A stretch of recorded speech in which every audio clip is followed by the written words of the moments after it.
Avant de passer la parole à Agathe Duparc, est-ce que quand même le principal problème chez vous, c'est qu'il n'y a plus un désir d'Europe? En fait, l'Europe ne fait plus rêver les Suisses. Mais il n'a jamais fait rêver les Suisses. Mais C'est une justement, réponse. Nous n'avons pas de majorité. Ouais. Et si vous regardez maintenant la sortie de la crise économique et financière, les Suissaises et les Suisses ont le sentiment que nous en sommes mieux sortis que les Européens. Nous avons fait un surplus l'année dernière dans le budget de la Confédération, alors que tous les États européens connaissent des difficultés financières. Quand vous regardez ce qui se passe en Grèce et en Irlande, ça vous inspire alors pas franchement, trop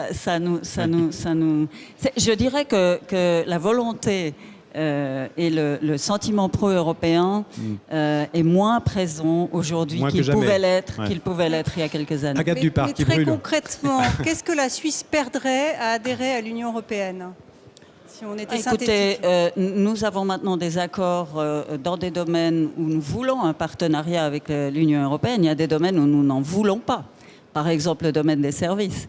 Donc, ça nous permet, c'est ce que j'appelle une certaine flexibilité.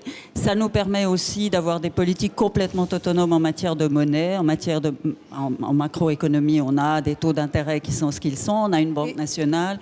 Et donc, En matière de secret bancaire aussi, très concrètement. non, puisque nous avons repris les standards de l'OCDE, mais nous avons maintenant des autonomies dans les domaines où nous le souhaitons et des partenariats renforcés dans les domaines où nous le souhaitons aussi.